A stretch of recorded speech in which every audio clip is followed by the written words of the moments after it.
आज का अपना टॉपिक गुणनखंड। गुणनखंड की संख्या कैसे निकालेंगे, कैसे गुणनखंड की संख्या पूछी जाती है। सबसे पहले तो ये होता है कि गुणनखंड की संख्या होती किसमें है, तो गुणनखंड की संख्या ज्यामितीय रूप में होती है। किसमें होती है? ज्यामितीय रूप में होती है। तो गुणनखंड की जो संख्या होती है किस रूप में होती है दोस्तों? ज्यामितीय रूप में होती है।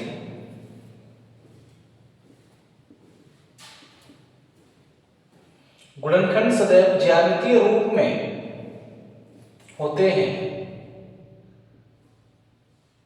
गुणनखंड सदैव ज्यामितीय रूप में होते हैं। जैसे अब गुणनखंड की संख्या निकालना, गुणनखंडों का योग निकालना, ये सब हम सीखेंगे आज। और इसमें जैसे हमने ये लिखा आपके पास 240 में गुणनखंड, इसमें बताना है गुणनखंड कैसे होंगे। तो गुणनखंड पहले तुम करेंगे, जैसे हमने 2 से डिवाइड किया 1 2 0 हो गया, फिर 2 से डिवाइड किया 6 0 हो गया, फिर 2 से डिवाइड किया 3 0 हो गया, फिर 2 से डिवाइड किया 15 हो गया, फिर 2 से अब 3 से डिवाइड करेंगे 5 हो जाएगा, फिर 5 से डिवाइड किया 1 हो गया। इसमें गुणनखंड की संख्या है। अब इसमें पूछा जाएगा कि सभी गुणनखंडों की संख्या कितनी है, गुणनखंड की संख्या कितनी है। तो हम इसमें ये देखेंगे गुणनखंड, पहले हम इसे लिखेंगे ये कितने बन रहा है। 2 की पावर 4 बन रहा है इनटू ये 3 की पावर 1 बन रहा है, 5 की पावर 1 हो रहा है, 2 की पावर 4 हो रहा है, 3 की पावर 1 हो रहा है और 5 की पावर 1 हो रहा है। तो गुणनखंड की संख्या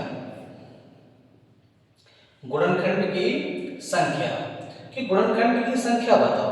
अब भाई गुणनखंड की संख्या पूछी जा रही है तो हम क्या करेंगे, पावर में एक ऐड करेंगे। सभी की पावर में से 4 दिया है, एक ऐड कर लो, कितना हो जाएगा 5 हो जाएगा, इनटू एक 1 दिया है पावर, एक ऐड कर लो 2 हो जाएगा, एक ऐड कर लो 2 हो जाएगा।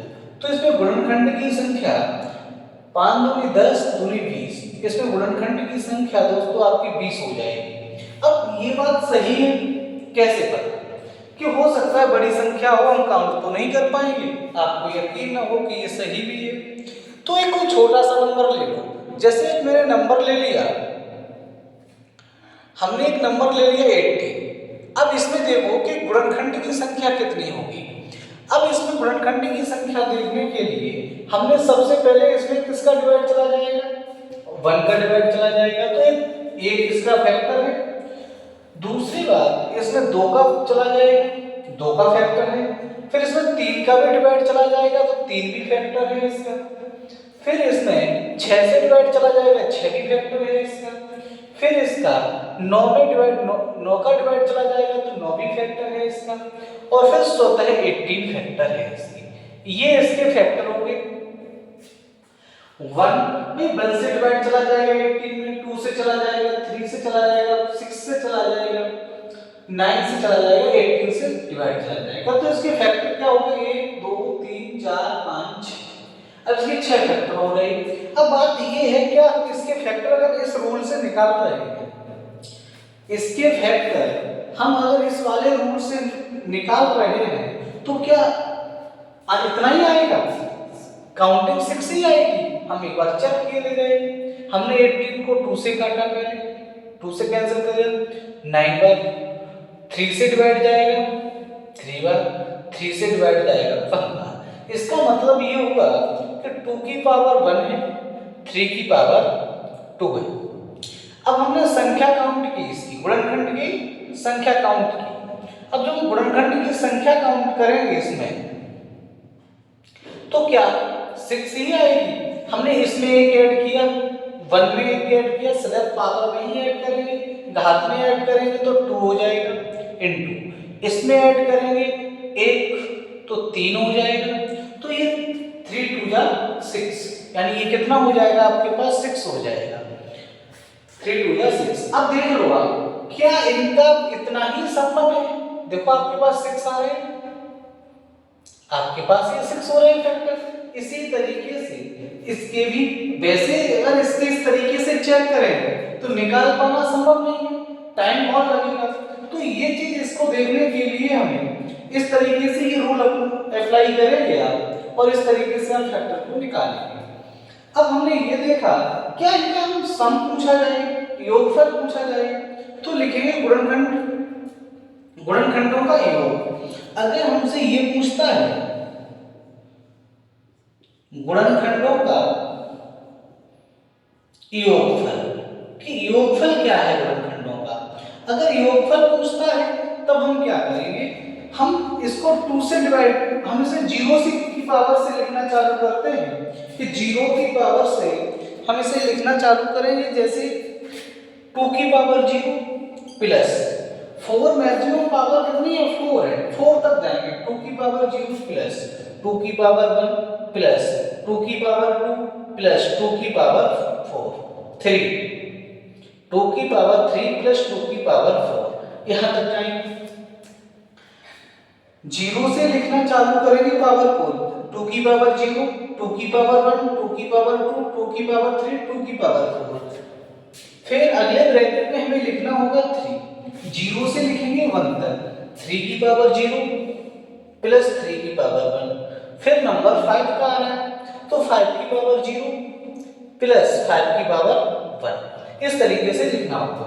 अब हमें ये देखना है इसका मतलब कितना होगा, 2 की पावर 0 यानी 1, 2 की पावर 1 2, 2 की पावर 2 4, 2 की पावर 3 8, 2 की पावर 4 16, 2 की पावर 0 3 की पावर 0 1, 3 की पावर 1 3, 5 की पावर 0 1, 5 की पावर 1 5। अब इनको ऐड करो, 1 और 2 3, 3 और 4 7, 7 और 8 15, 15 15 और 15 और 16 कितने हो जाएंगे 31 यानी 31 हो जाएंगे, इनटू 3 और 1 4, इनटू 5 और 1 6, इन सभी का मल्टीप्लाई करो, इसका मल्टीप्लाई इसमें करने के कितना आ जाएगा 4 और 12 यानी 124 आ जाएगा, इनटू 6। अब 6 का मल्टीप्लाई कर दो, 6 चौक 24 की 4, हासिल 2, 6 दूनी 12 और 2 14 की 4, हासिल 1, 6 एकम 6 और 1 7, तो ये 744 बनेगा 744, ये इसका योगफल होगा। अब कहोगे सर ये योगफल क्या सही आ रहा है, अब देखो इसका भी योगफल अगर मैं इसी रूल से निकाल रहे हैं, अगर इसका भी मैं योगफल इसी रूल से निकाल रहे तो क्या योगफल आएगा। अब देखो 2 की पावर 0 प्लस 2 की पावर 1, अगले ब्रैकेट में 3 की पावर 0 प्लस 3 की पावर 1 प्लस 3 की पावर 2, ये बात समझ लो। अब देखो यहां हो जाएगा 1 प्लस 2 1 प्लस 3 प्लस 9, 3 की पावर 2 9। अब देखो ये कितना हो रहा है, ये हो रहा है आपका 3 इंटू ये 9 और 3 12 और 1 18 यानी ये 13 हो गए। अब ये कितना हो जाएगा 13 3 39, ये 39 हो जाएगा 39। अब इनको ऐड करके देखो आप, क्या ये बात सही है कि इसका योग, इसको ऐड करके देखो 1 और 3 1 और 2 3 3 और 3 6 6 और 6 12 12 और 9 12 और 9 21 21 और 18 39 यानी 39 हो गया।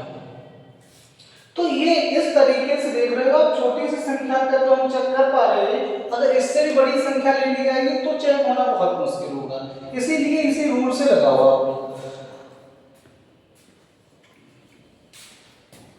ऐसे ही अगला नंबर देखो, ये तो सभी गुणनखंडों की संख्या निकालना है, गुणनखंडों की संख्या निकालना है। इसी तरीके से अगर मैं इवन या ऑड नंबर की पूछे तो उसमें आपको कैसे निकालनी पड़ेगी, इवन या ऑड नंबर पूछते हैं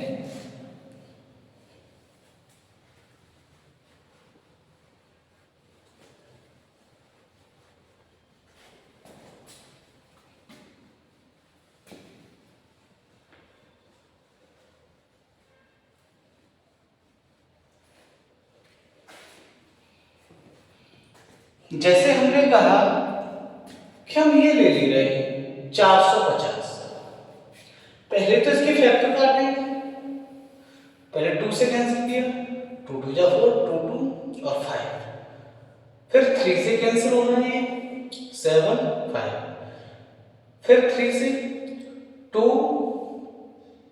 5, फिर 5 से कैंसिल होगा 5 बार, फिर 5 से कैंसिल होगा ये 1 बार।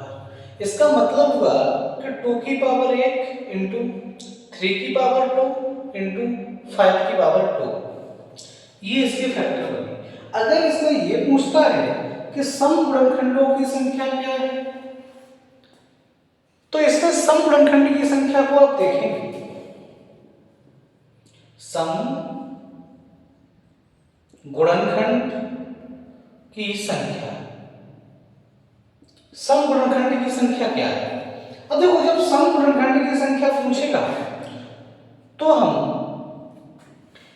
बेस जिसका 2 है, यानी जिसका सम की बात की जा रही है, तो जिसका बेस सम है, यानी 2 ही कैसा फैक्टर होता है जो बेस सम इवन है, सम है, तो हम जब 2 सम है तो 2 की पावर में 1 नहीं जोड़ेंगे। क्या नहीं करेंगे? 2 की पावर में 1 नहीं जोड़ेंगे, तो 1 को ऐसा ही रखेंगे, इसमें जोड़ेंगे 3 हो जाएगा, इसमें भी जोड़ देंगे ये भी 3 हो जाएगा, तो ये 9 होगा। ब्रैकेट में लिख लो यहां पर कि बेस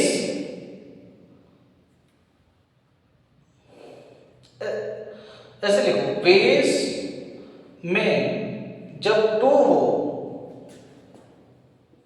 तो घात में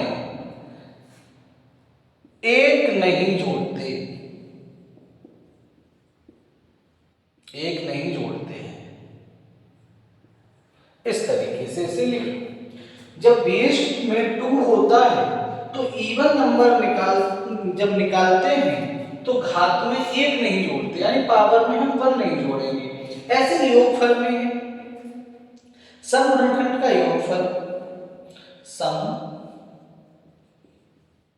गुणनखंड का योगफल, जब सम गुणनखंड के योगफल की बात आती है तो हम जीरो वाली टर्म छोड़ देते हैं। जिसका बेस में 2 है, यानी बेस इवन है, तो हम ये जीरो वाली टर्म छोड़ देंगे, तो हम केवल 1 लेंगे, यहाँ पे जीरो वाली टर्म छोड़ देंगे, बाकी के नंबर जो भी होंगे सभी में जीरो वाली टर्म लेंगे, यानी 3 की पावर 0 प्लस 3 की पावर 1 प्लस 3 की पावर 2, 5 की पावर 0 प्लस 5 की पावर 1 प्लस 5 की पावर 2।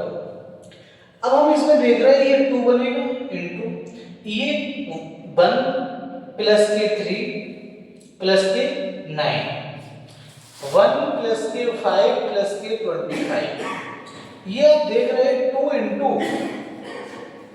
1 और 3 4 और 9 13, ये 13 हो जाएंगे। अब देखो 1 और 5 6, 6 और 25 31, यानी 31 हो जाएगा। इन सभी का मल्टीप्लाई करेंगे तो इनका मल्टीप्लाई कितना बनेगा भाई? 13 दूनी 26, अब 26 का मल्टीप्लाई 31 में कर दो, यानी 31 में कर दो, तो ये कितना बनेगा? ये बनेगा 6 और 6 3 18 2 और ये कितना हो जाएगा? 6 हो जाएगा। ये 6 10 की 0 हाथ से 1 7 और 1 8 बनेगा, ये 806 आ जाएगा। इस तरीके से हमें इसके मल्टीप्लाई चेक करने हैं। तो इस तरीके से हम देख रहे हैं कि सम गुणनखंडों की संख्या कैसे निकालते हैं। बेस में जब 2 है तो घात में 1 नहीं जोड़ते हैं। सम गुणनखंड का योग कैसे निकालते हैं? जब बेस में 2 की पावर में, यहां भी लिख लो, 2 की घात में 0 वाली टर्म छोड़ देते हैं।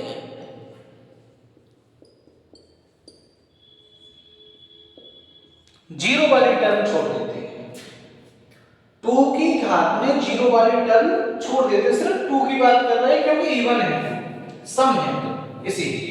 अब हम बात करेंगे ऑड नंबर की। ऑड में क्या करते हैं, जब ऑड की वैल्यू निकाली जाएगी तब क्या करेंगे,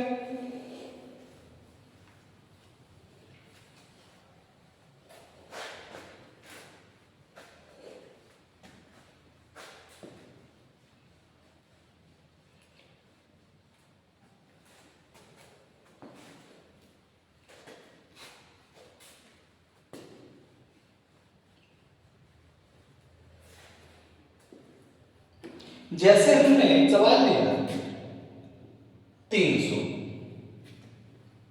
इसके फैक्टर किए, 2 से डिवाइड किया ये 150 हुआ, फिर 2 से डिवाइड किया 75 हुआ, फिर 3 से डिवाइड किया 25 हुआ, फिर 5 से डिवाइड किया 5, फिर 5 से डिवाइड होगा 1। इसका मतलब हुआ 2 की पावर 2 इंटू 3 की पावर 1 इंटू 5 की पावर 2। विषम गुणनखंडों की संख्या यानी ऑड नंबर की संख्या बता रहा हूं मैं, विषम गुणनखंड की संख्या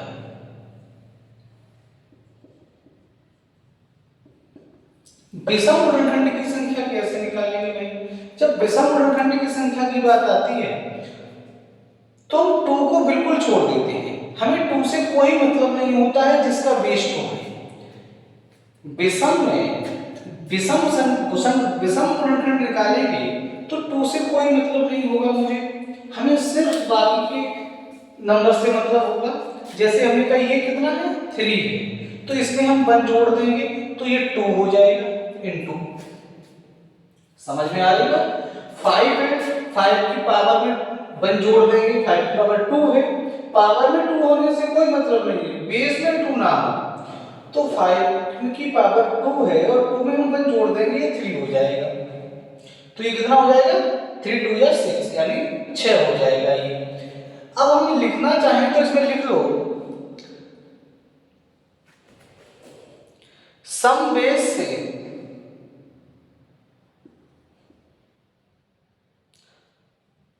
ऐसे लिख लो, जब बेस में 2 हो तो हम उसे छोड़ देते हैं, जब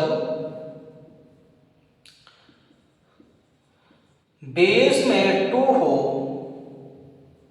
जब बेस में 2 हो तो उसे छोड़ देते हैं, तो उसे छोड़ देते हैं। अगर मैं योगफल की बात करें तब भी यही कंडीशन, जैसे मैं ये कहें कि विषम गुणनखंड का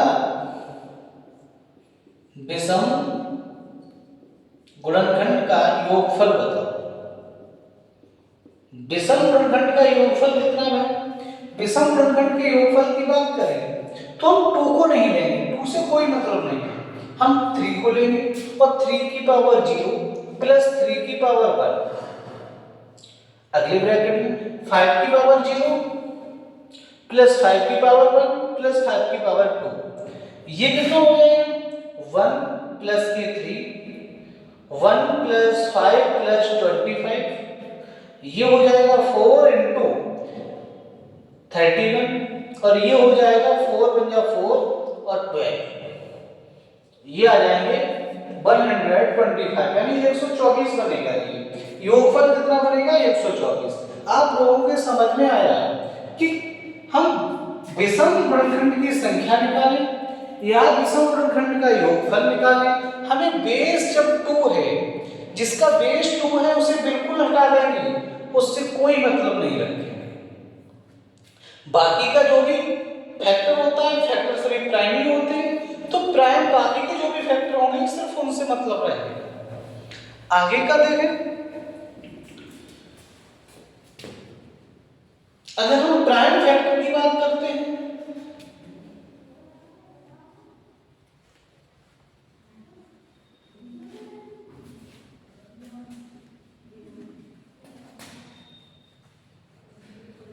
जब हम केवल प्राइम फैक्टर की बात करेंगे तब क्या करेंगे भाई, अब हम ये देख रहे हैं कि जैसे हमने कहा a की पावर x इंटू v की पावर y इंटू c की पावर z इंटू तो ये हम यहाँ लिख रहे हैं कि a b c अभाज्य संख्या है, a, b, c अभाज्य संख्या है। अभाज्य यानी प्राइम नंबर है।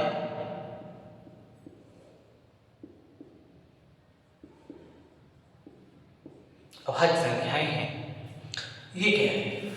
अब आप जब अभाज्य संख्या है तो अभाज्य,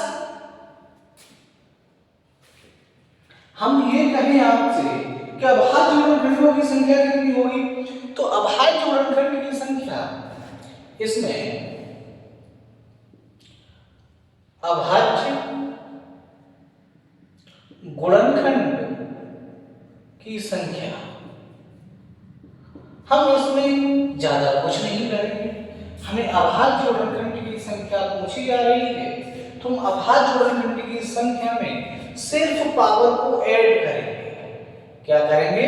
सिर्फ पावर को ऐड करेंगे, x plus y plus z plus z, आगे और जो भी होंगे वो सभी ऐड कर देंगे, यही हमारा आंसर होगा। इस तरीके के सवालों को हम देखेंगे। इसमें देखो कैसे कैसे सवाल बनते हैं। तो इस तरह से 2-3 तरीके से सवाल बनते हैं आपके। जैसे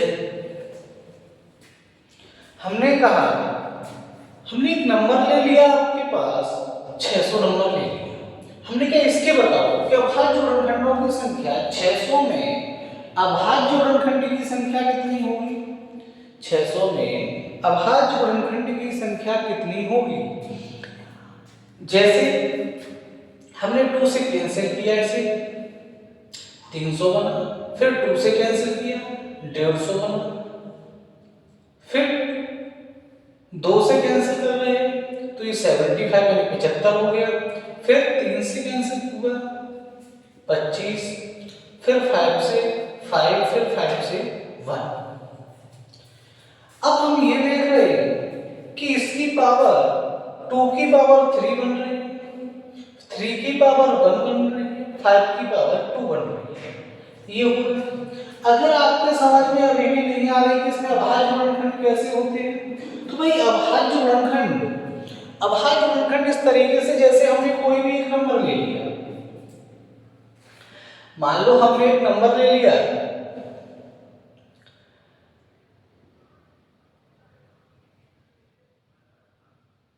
एक नंबर हमने ले लिया जिसमें सभी अभाज्य गुणनखंड आ जाए, तो हमने नंबर ले लिया 35 ले लिया। इसके अभाज्य गुणनखंड इसमें बताने हैं, तो पहली बात इसके गुणनखंड कितने होंगे?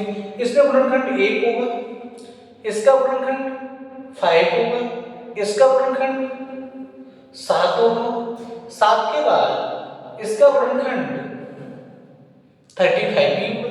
तो अभाज्य देखो, एक अभाज्य नहीं है, एक अभाज्य गुणनखंड नहीं है, एक अभाज्य संख्या है, नहीं है। 35 अभाज्य नहीं है, ये भी नहीं होगा, केवल एक ये होगा और एक ये होगा। तो इसी तरीके से अगर मैं इसमें अभाज्य गुणनखंड की बात कर रहे हैं, जैसे अभाज्य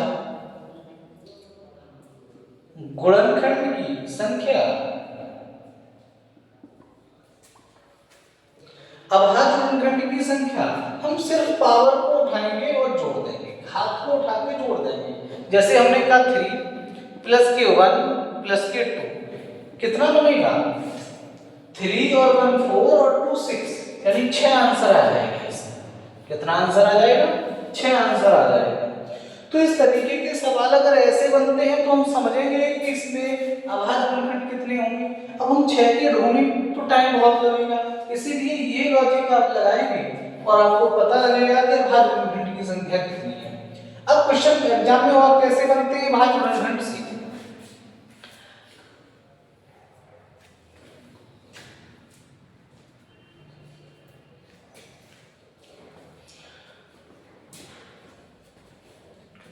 आपको दे दिया जाएगा 13 की पावर 5 इंटू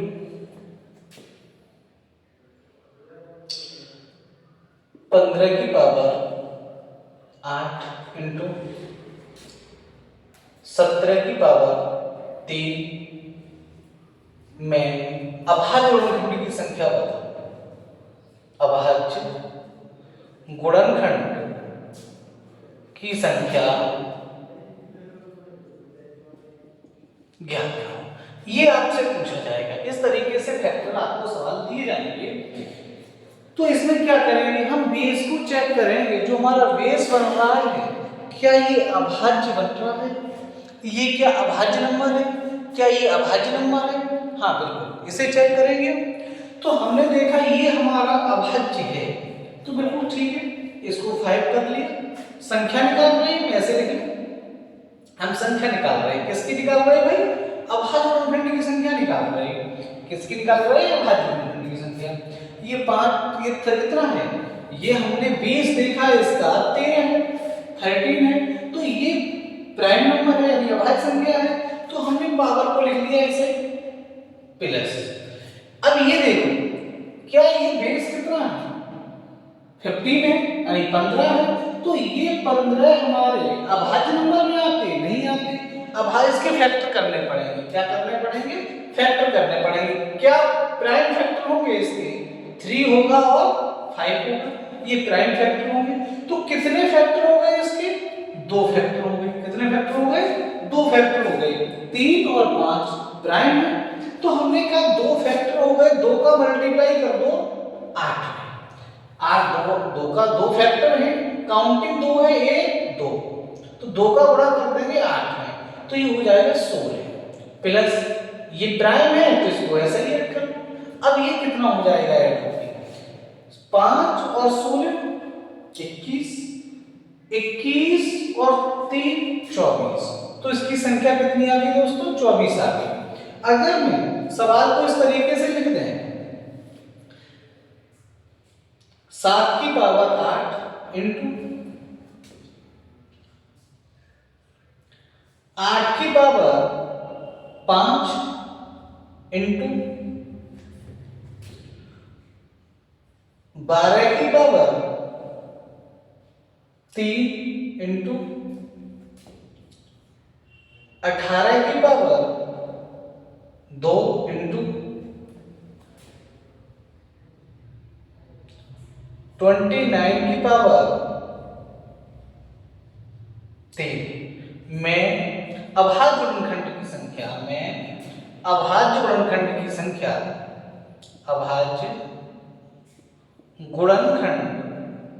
संख्या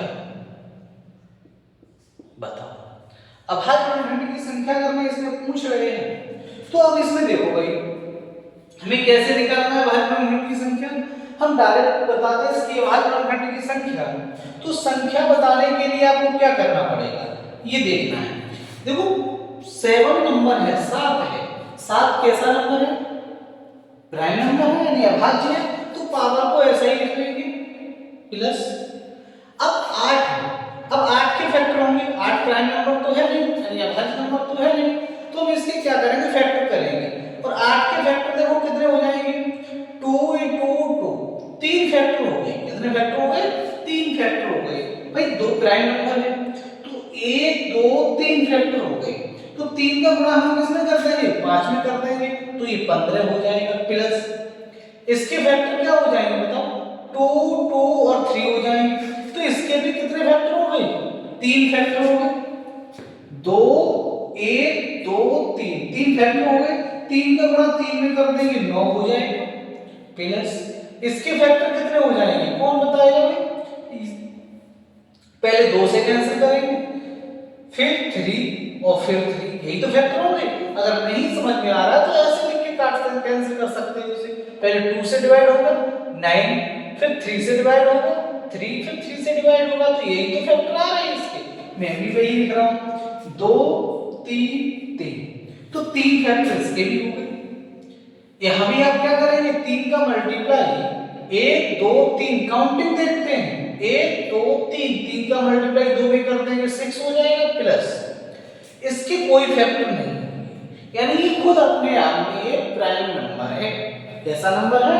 प्राइम नंबर है, यानी अभाज्य संख्या है। 29। तो इसकी पावर को हम जैसा भी लिखा है वैसा ही ऐड कर देंगे 3। अब इसको ऐड करो भाई, ये कितना हो जाएगा बताओ। देखो 3 और 6 9, 9 और 9 18, 18 और 8 18 और 8 26, 26 और 15 कितना हो जाएगा बताओ। 26 और 15 हो जाएगा 41, यानी 41 हो जाएगा। तो ये इस सवाल का आंसर होगा। इस तरीके के सवाल, इसमें ऐसे ही सवाल ज्यादा बनते हैं, तो इस तरीके के सवालों को आप लगा सकते हो। अगर ये पूछ लिया जाए कि 1 से 50 तक या 100 तक अभाज्य संख्याएं कितनी होती हैं, तो 1 से 50 तक जो अभाज्य संख्याएं हैं वो कितनी होती हैं।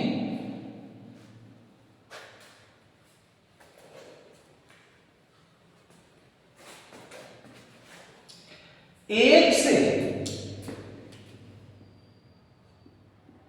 100 तक अभाज्य संख्याएं आपकी 25 होती हैं, और 1 से 50 तक अभाज्य संख्याएं आपकी 15 होती है। इसलिए डायरेक्ट कभी कभी पूछ लिया जाता है, इसको याद रखना। ये अब प्राइम नंबर याद करना, फाइंड करना आप सीख चुके हैं।